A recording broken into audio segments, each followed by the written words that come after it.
The hotel room was silent except for the gentle hum of the radiator and the distant sounds of Chicago traffic 13 floors below.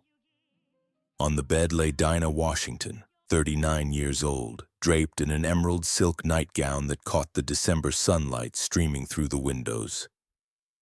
Her face, even in death, retained the regal composure that had earned her the self-proclaimed title Queen of the Blues. But this was no peaceful slumber. This was the final note of a life that had crescendoed too fast, burned too bright, and ended far too soon. The self-proclaimed Queen of the Blues died alone in that hotel room, but her throne remains empty to this day. No one has dared claim the crown she forged for herself because everyone understands that some royalty cannot be inherited. It can only be seized by those brave enough to bleed for it. It was December 14th, 1963, and the world was about to lose one of its most powerful voices. The official cause would be listed as accidental overdose, a lethal combination of alcohol, diet pills, and sleeping medications. But those who knew Dinah understood that this was no accident. This was the inevitable conclusion of a woman who had spent her entire life paying the price for daring to crown herself in a world that wasn't ready for a black woman to be queen of anything. The Grammy Award she'd won 4 years earlier for What a Difference a Day Makes sat on the dresser, golden and gleaming, but it felt like a hollow victory now. What difference had a day really made when the woman who transformed every song she touched into gold was now silent forever?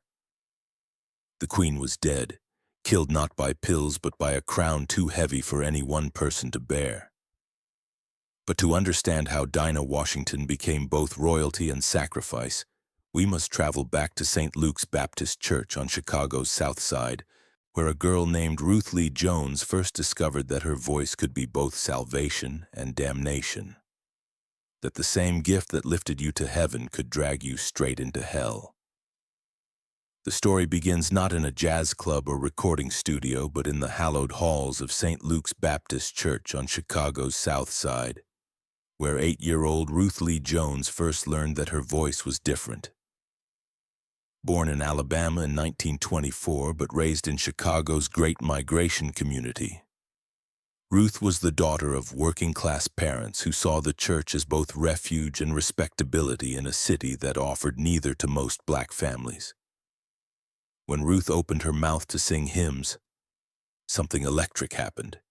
Her voice, clear, powerful, and impossibly mature for a child, could silence a congregation and bring tears to the most hardened believers. The church elders declared it a gift from God, but they had no idea they were nurturing a voice that would one day be accused of serving a very different master.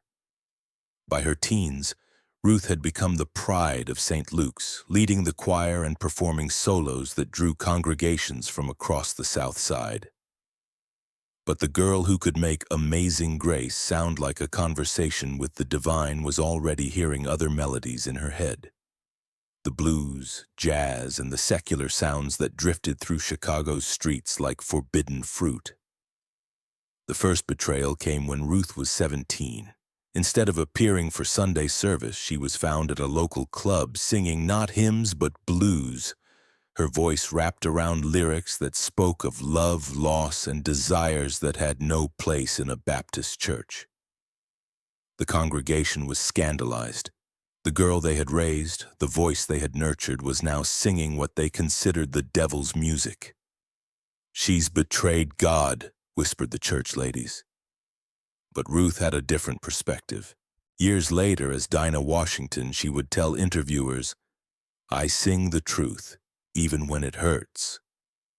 The truth was that her voice was too big for any one institution to contain, too powerful to be confined to Sunday mornings, too honest to pretend that pain and pleasure didn't coexist in every human heart.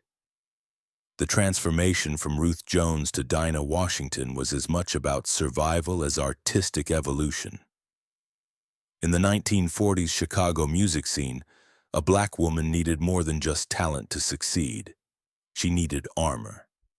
The name Dinah Washington became that armor, a persona that could command respect, demand attention, and survive in rooms where Ruth Jones might have been invisible.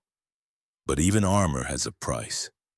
The woman who emerged from Chicago's jazz clubs was magnificent and intimidating, capable of bending any song to her will, but increasingly unable to bend the world to accommodate her authentic self. She learned to live inside the performance, to become the queen she proclaimed herself to be. But the cost of constant royalty was the slow erosion of the woman underneath. When Lionel Hampton discovered her in 1943, he wasn't just hiring a singer, he was unleashing a force of nature. Dinah's voice could transform the most mundane song into an emotional earthquake, and her stage presence commanded attention in ways that made seasoned musicians nervous. She wasn't just performing, she was conquering. But conquest came with consequences. The music industry of the 1940s and 1950s wasn't designed for black women to be queens of anything. It was designed for them to be grateful, compliant, and disposable. Dinah Washington refused all three. "There is only one heaven, one earth, and one queen," she would declare, and she meant it. But declaring yourself royalty in a world determined to keep you in your place requires constant battle. And battles, even when won, leave scars that never fully heal. The recording studios became Dinah's kingdom, the place where her voice could reign supreme without apology or explanation. Songs like Blow Top Blues and Evil Gal Blues weren't just performances, they were proclamations of a woman who refused to be anything other than exactly what she was. Powerful, complicated, and unapologetically herself. But success in music came with isolation in life. The same voice that could fill any room with emotion couldn't seem to find the right words for lasting love. Marriage after marriage failed, each relationship colliding with the reality that Dinah Washington, the performer, was so all-consuming that Ruth Jones, the woman, barely had room to breathe. By the late 1950s, Dinah had achieved something unprecedented for a black female artist, crossover success that transcended racial boundaries without requiring her to abandon her authentic self. Her jazz background, blues honesty, and pop sensibility created a sound that could fill venues across America, while never denying the South Side churches and clubs that had shaped her voice. This crossover success was both triumph and trap. The mainstream recognition she had fought for came with increased scrutiny of every aspect of her life, from her marriages to her spending habits to her increasingly demanding behavior. The press that celebrated her artistry also sensationalized her personal struggles, creating a narrative of the difficult diva that followed her throughout her career. The recording sessions for what would become her biggest crossover hit began almost casually in early 1959. What a Difference a Day Makes was not a song anyone expected to become a phenomenon. It was a ballad from the 1930s that Dinah chose to record with lush string arrangements that showcased the more intimate qualities of her voice. But something magical happened in those Mercury Records sessions. Dinah approached the song with the same fearless honesty that had defined her blues performances, but wrapped it in orchestral sophistication that made it accessible to audiences who might never have listened to her earlier work. The result was a recording that managed to be both commercially successful and artistically uncompromising, the kind of achievement that most artists spend their entire careers trying to accomplish. The song's success was immediate and overwhelming. Radio stations that had never played Dinah's music put it in heavy rotation, and suddenly the Queen of the Blues was being heard in living rooms across America. The recording shot to the top of both R&B and pop charts, making Dinah one of the few black female artists of her era to achieve true mainstream success while maintaining her artistic integrity. The pinnacle came in 1959 with What a Difference a Day Makes. The song, arranged with lush strings and recorded with an intimacy that made every listener feel like they were alone with Dinah in a dimly lit room. became her biggest hit and earned her a Grammy Award, the first black woman to win in the Best R&B Performance category. Standing on stage accepting that Grammy, Dinah Washington appeared to be at the absolute peak of her powers. Her voice had never been stronger, her success never more complete. The girl who had been cast out of church for singing secular music was now being honored by the music industry's highest authority. The self-proclaimed queen had official recognition of her crown. But the Grammy win, rather than providing the validation she had sought, only intensified the pressures that were already consuming her. Success at this level came with expectations that seemed impossible to meet. Every performance had to be transcendent. Every recording had to be better than the last. Every public appearance had to reinforce her image as an artist who had achieved something unprecedented. The weight of being the first in so many categories. First black woman to win a Grammy in R&B. First crossover artist to maintain both critical and commercial success. First female performer to declare herself queen and make it stick, created a burden that no individual should have had to carry alone. But Dinah had spent her entire career insisting on her independence, and asking for help now felt like admitting weakness she couldn't afford to show. But crowns are heavy, and Dinah's was becoming unbearable. The same drive that had propelled her to stardom was now consuming her from within. Success hadn't brought the peace she thought it would. Instead, it had amplified every pressure, every expectation, every moment where she had to choose between being Ruth and being the queen. The pills began as practical solutions, something to help her sleep after late-night performances, something to maintain her energy for recording sessions, diet pills to keep her figure camera ready. But they became crutches that she couldn't put down. Chemical armor to supplement the emotional armor that was no longer enough. She was self-medicating not just physical exhaustion, but the spiritual toll of living as an icon when all she had ever wanted was to be human. The transformation from occasional use to dependency was so gradual that even those closest to her didn't recognize it until it was too late. The pills that helped her sleep became necessary for any rest at all. The stimulants that gave her energy for performances became essential for getting through ordinary days. The diet medications that helped her maintain her appearance became weapons in a war against a body that was trying to tell her she was pushing too hard, too fast, too far from anything resembling sustainable human existence. Her final marriage to Dick Night Train Lane represented both the apex of her romantic hopes and the beginning of their ultimate collapse. Lane was a professional football player whose athletic achievements had made him a celebrity in his own right, creating what appeared to be a perfect union between two people who understood the pressures of public life and exceptional performance. The media coverage of their relationship was intense and often invasive, with reporters fascinated by the pairing of the Queen of the Blues with the gridiron star. But the reality behind the headlines was more complicated than any fairy tale narrative could capture. Two people who had achieved greatness through relentless individual focus were trying to build a life together while maintaining the careers that had made them famous. Lane was initially drawn to Dinah's power and independence, qualities that set her apart from other women he had known. But living with someone whose very identity was built around being in control proved more challenging than he had anticipated. Dinah's need to be the center of attention wasn't vanity.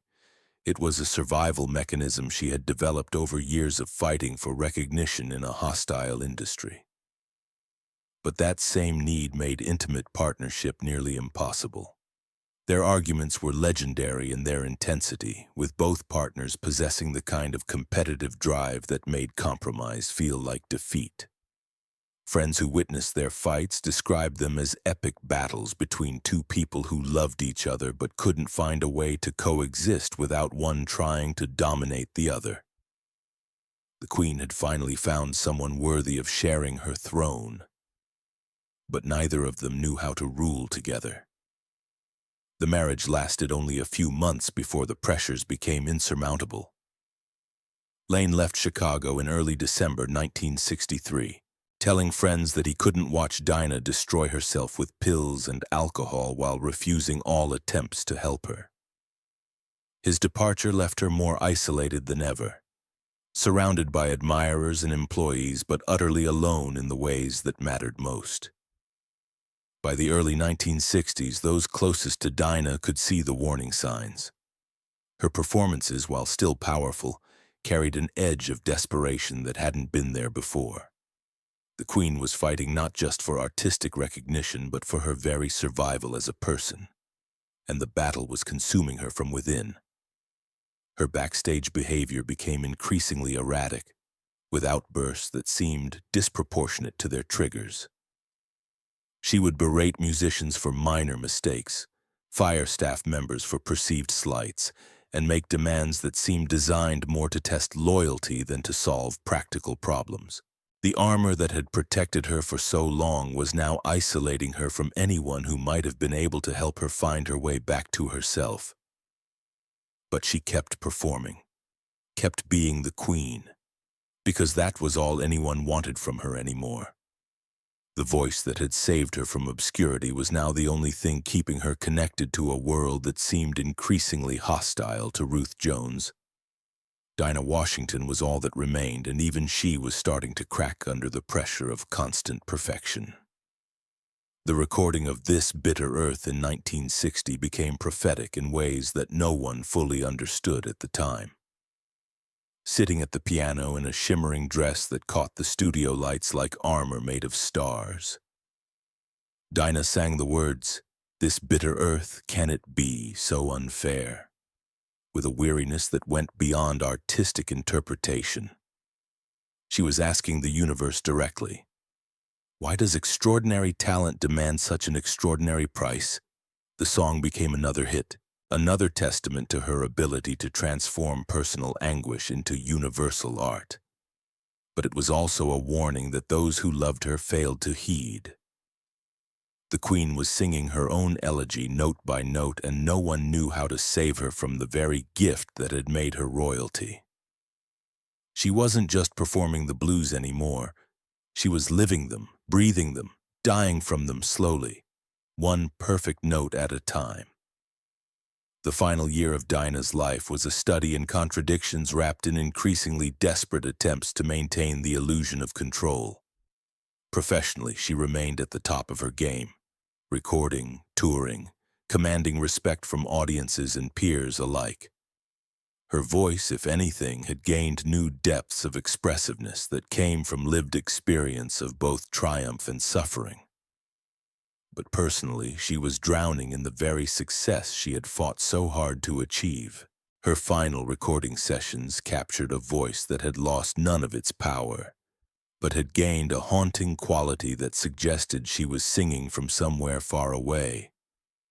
The technical brilliance was still there, the commanding presence that could transform any studio into her personal kingdom, but it was wrapped in a sadness that seemed to emanate from the very core of her being. Musicians who worked with her during this period later described feeling like they were witnessing something both magnificent and heartbreaking.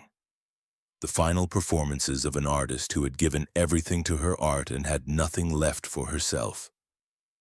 The pattern of her daily life had become a carefully orchestrated dance with pharmaceutical assistance. Morning pills to wake up, afternoon pills to maintain energy, evening pills to come down from performances, late-night pills to sleep. Each medication was prescribed for a specific purpose, but together they created a chemical dependency that made normal life impossible. She was no longer taking pills to enhance her performance. She was taking them to function at all.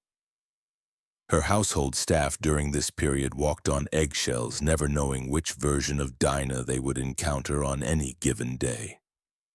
Sometimes she was the gracious hostess, generous with gifts and praise, treating her employees like family members who shared in her success. Other days, she was impossibly demanding, finding fault with everything from the temperature of her coffee to the way her clothes were arranged. unleashing fury that seemed wildly disproportionate to whatever had triggered it. The friends who remained in her life learned to navigate the increasingly narrow path between supportive presence and perceived betrayal. Suggesting that she slow down or take better care of herself was interpreted as an attack on her professionalism. Expressing concern about her medication use was seen as an attempt to undermine her autonomy.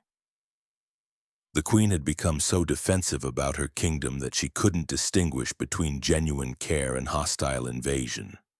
Chicago, the city that had made her, had become both sanctuary and prison.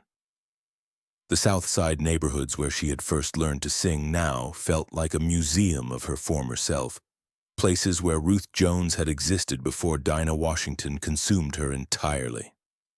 She would drive through these streets in her latest Cadillac, recognized by everyone but connected to no one, a celebrity visitor to her own past. The isolation was most apparent during the holiday season of 1963. Thanksgiving came and went with Dinah, surrounded by employees and hangers-on, but lacking any genuine family connections. Her relationship with her mother had been strained for years by Alice's disapproval of her lifestyle and choices. Her siblings had long since learned that contact with Dinah meant dealing with the demands and drama that surrounded her everywhere she went. Christmas shopping became an exercise in purchasing expensive gifts for people she barely knew, trying to buy the kind of connection that her success had made impossible to achieve naturally. She would spend thousands of dollars on jewelry and furs for acquaintances while sitting alone in her apartment on Christmas morning. Surrounded by luxury but devoid of love, the prescription bottles that lined her bathroom counter told the story of a woman trying to chemically manage an existence that had become unmanageable through any natural means. Seconal for sleep, Dexedrine for energy, various diet pills to maintain her figure, and an assortment of other medications prescribed by doctors who may not have known the full extent of what else she was taking. Each prescription was legitimate, but together they created a pharmacological cocktail that was slowly poisoning the very voice it was meant to preserve. On December 13, 1963, Dinah returned to Chicago from what would be her final out-of-town performance. The show had gone well. Her voice was still strong, the audience responsive, the reviews positive.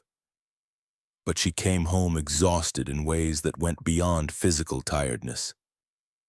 She was bone-deep weary of being Dinah Washington, but she no longer remembered how to be anyone else.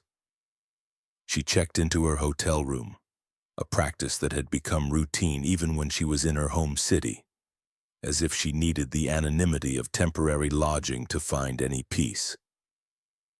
The room service menu, the clean towels, the anonymous luxury of hotel living provided a buffer between her and the demands of ordinary existence that she could no longer navigate without chemical assistance. Her final phone calls were mundane conversations about nothing particularly important, discussing upcoming bookings with her manager, chatting with a few friends about holiday plans, making arrangements for dry cleaning pickup. To everyone she spoke with, she seemed tired but not despairing, weary but not defeated. There were no dramatic final statements, no obvious cries for help, no clear indication that this would be their last conversation with the Queen of the Blues. What happened in the early morning hours of December 14th remains a matter of medical record but not emotional understanding.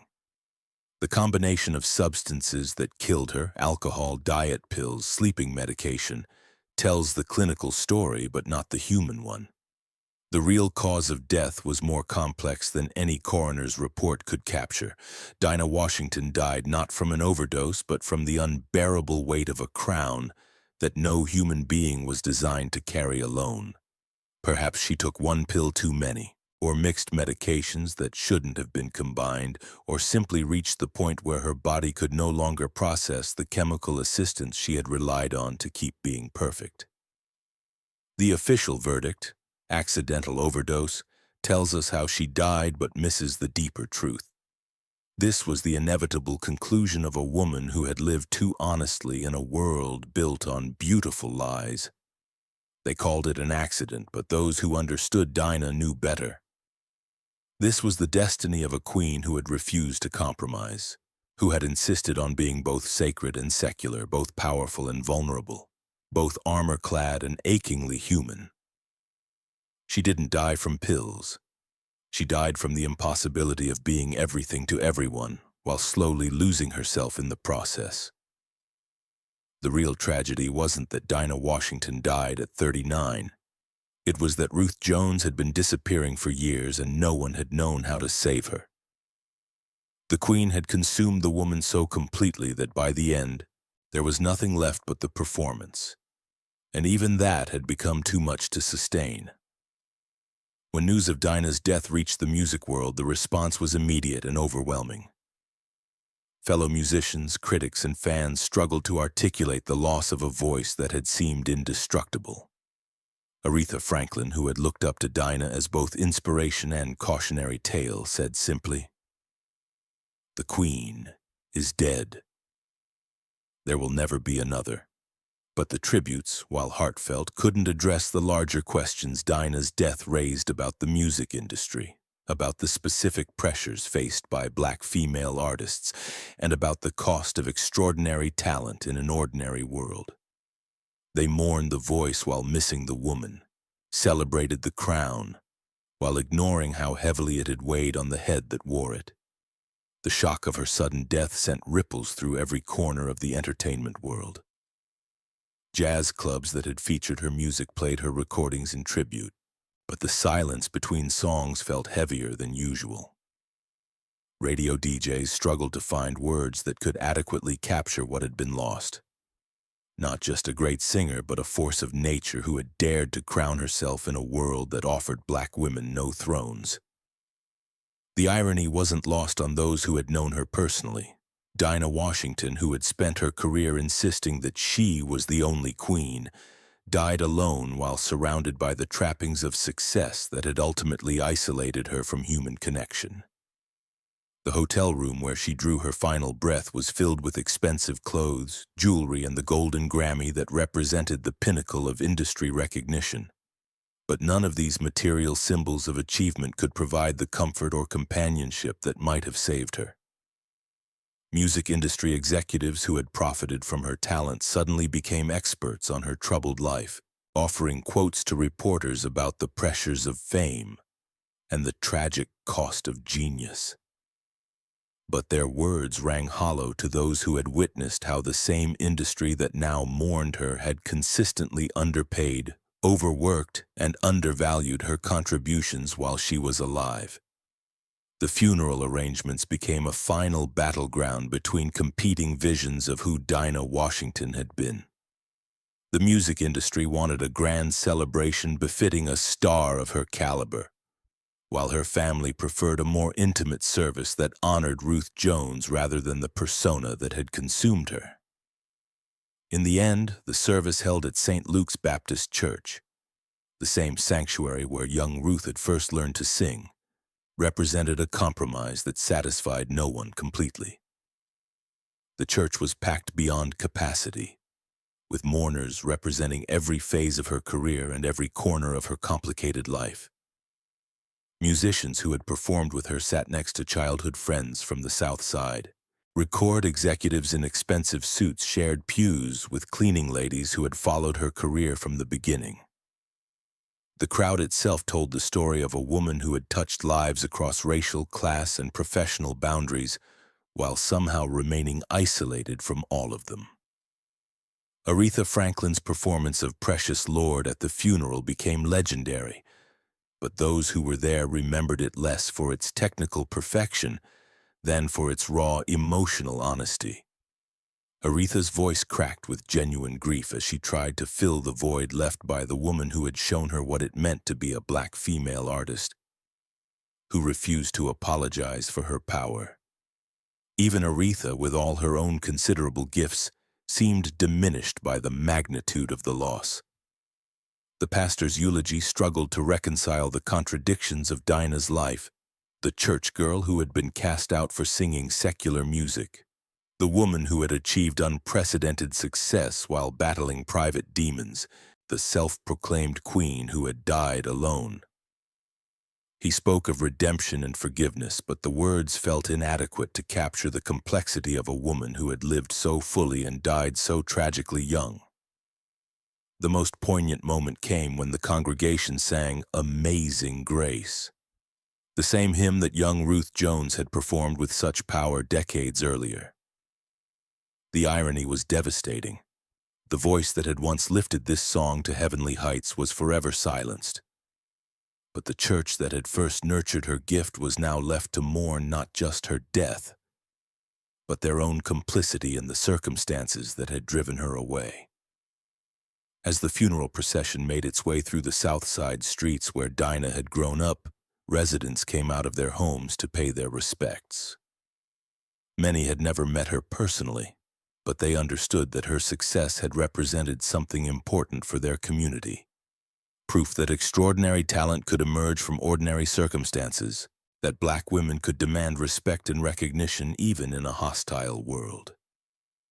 The burial at Burr Oak Cemetery was a private affair attended only by immediate family and closest friends.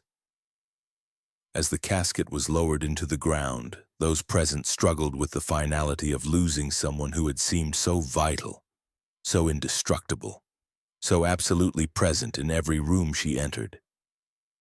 The woman who had once declared herself queen was being laid to rest like any other mortal, but the throne she had created through sheer force of will and talent remained conspicuously empty. In the weeks following the funeral, music critics and cultural commentators attempted to assess Dinah's legacy and place her death in historical context. Some portrayed her as a victim of industry exploitation, while others focused on her personal struggles with addiction and failed relationships. But these analyses, while well-intentioned, missed the fundamental tragedy of her story. Dinah Washington had died not because she was weak, but because she had been strong enough to carry burdens that would have crushed lesser talents. The funeral, held at St. Luke's Baptist Church, where Ruth Jones had first learned to sing, was both homecoming and heartbreak. The same congregation that had once cast her out for singing secular music now claimed her as their own. But it felt too late for redemption. The prodigal daughter had returned, but only in a casket. Aretha Franklin sang "Precious Lord" at the service, her voice cracking with emotion as she tried to fill the void left by the woman who had shown her what it meant to be a queen. But even Aretha's powerful voice seemed small in the face of such loss. The irony was inescapable. Dinah Washington, who had spent her life insisting that there was only one queen, was being mourned by a church full of people who finally understood her royalty only after it was gone forever. In the decades since her death, Dinah Washington's influence has only grown more apparent. Artists from Whitney Houston to Alicia Keys have cited her as a primary influence, not just vocally, but as an example of how to be unapologetically powerful in an industry that often prefers its female artists grateful and diminished. Her Grammy Award for "What a Difference a Day Makes" paved the way for countless Black female artists to be recognized by mainstream institutions. Her crossover success demonstrated that authentic artistry could transcend artificial boundaries. Her refusal to compromise her vision, even at great personal cost, established a template for artistic integrity that continues to inspire. But perhaps her most important legacy is the complicated example she set for how to be both vulnerable and invincible. How to pour your entire soul into your art while somehow preserving enough of yourself to survive the process. That Dinah ultimately failed at this balance doesn't diminish the attempt. It makes her story both more tragic and more human. When young singers today belt out, "What a difference a day makes," or "This bitter earth," they're not just performing songs, they're channeling the spirit of a woman who proved that extraordinary voices could emerge from ordinary circumstances, that queens could crown themselves, and that sometimes the most powerful art comes from the most profound pain. The hotel room where Dinah Washington drew her final breath has long since been renovated, but the music she created there, in spirit if not in fact, continues to reverberate. Every time someone hears one of her recordings and feels their heart break just a little. Every time a young artist finds the courage to demand respect rather than wait for it to be granted. Every time someone chooses authenticity over acceptance. Dinah's voice lives on. The queen is gone, but the kingdom she built with her voice. A place where truth matters more than comfort, where power is claimed rather than bestowed, where the blues and jazz and pain and joy all coexist in perfect, complicated harmony, remains eternal. Today, more than 60 years after her death, Dinah Washington's voice still sounds as immediate and urgent as it did in those smoky Chicago clubs where she first learned to be royal. The girl who was cast out of church for singing secular music became a sacred figure herself, not despite her contradictions but because of them. She proved that you could be both saint and sinner, both queen and commoner, both invincible on stage and achingly vulnerable off it. She showed us that the most powerful voices often come from the deepest wounds, and that sometimes the only way to heal the world is to bleed in front of it, one note at a time. The crown may have been too heavy for Dinah Washington to wear for long, but she wore it with such magnificence that we're still dazzled by its brilliance. And perhaps that's the real difference a day makes, not just in love, as her hit song suggested, but in art, in legacy, in the ways we choose to remember our fallen queens. In the end, Dinah Washington got what she wanted: immortality through music, remembrance through art, and the eternal title she had always claimed for herself. There really was only one heaven, one earth, and one queen. And her voice, triumphant and tragic, continues to reign over both.